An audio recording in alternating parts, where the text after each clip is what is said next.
Stunned. Didn't really know what to make of that. You think it's maybe an accident.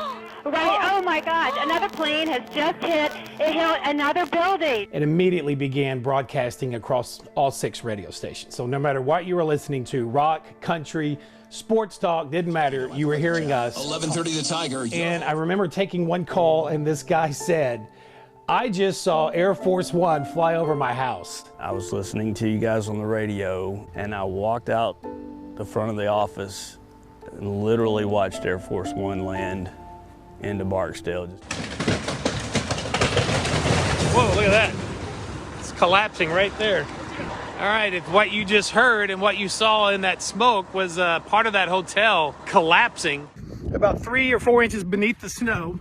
You see that right there? That is a layer of ice. Even with 4x4s, you can really run into some problems. We started hearing loud noises. We began to hear shouts coming down the hallways. It sounded raucous and violent. Then we started hearing windows break, and then we heard what sounded like a gunshot. What's the overriding gut feeling right now with this whole situation? Yeah, just heartbroken is the best way to describe it. He never met a book he didn't read. One of the ways they described Governor Buddy Roemer today, passionate and determined. But being that way, determined, doesn't always equate to a long life in politics. And hearing from those who knew him well, Buddy didn't care. There is no compromise. U.S. Senator John Kennedy of Louisiana has become known for his direct and sometimes animated way in making points. But today, he was as heartfelt as ever. I weep. Louisiana weeps. Now, paper may cover rock, but helmet doesn't always break paper.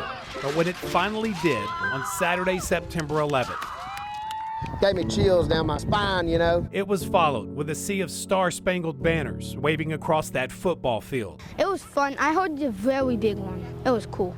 With Double Zero's Titus Medlin leading the way. Our military, our vets, the 13 that were killed in Afghanistan, we wanted to honor all them. And on a day marking 20 years of healing. Because 9/11. From one of the most painful and heartbreaking days in this country's history. Terrorists crashed into the Twin Tower that killed all these good people like firemen and policemen. I'm not gonna lie, I dreaded it leading into it.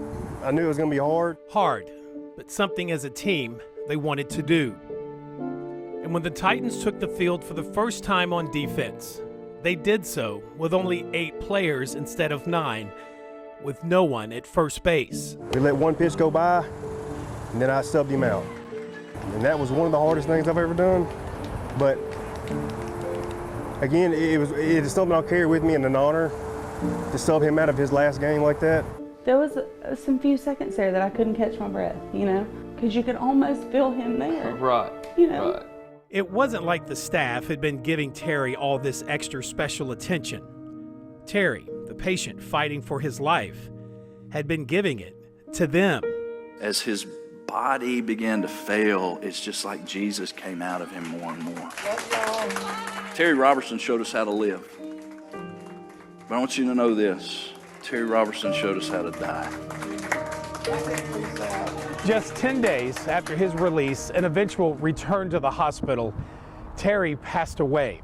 You know, if you thought he had a rather amazing and unique way of reaching out and touching people, especially during his final days on this earth, wait until you hear how he's still doing it even after his death. And I know this may be different than any other funeral that you've ever been to in your whole entire life. Just days ago at his funeral, I guess you can say Terry's pastor pulled one right out of Terry's own playbook.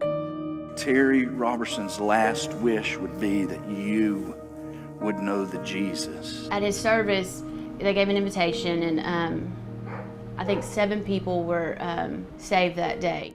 Ma'am, is that gonna be okay? I knew at that time something had to be done. In the days since that Bossier City police officer, I'm holding on. then another. The only thing that really clicked that moment was 10:18, I'm on the ledge. I got no leverage.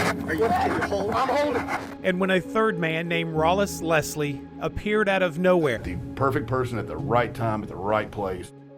But what if I told you Rollis feels he's anything but the perfect person, who stepped up at really one of the worst times, at absolutely the last place he wanted to be? That's the problem.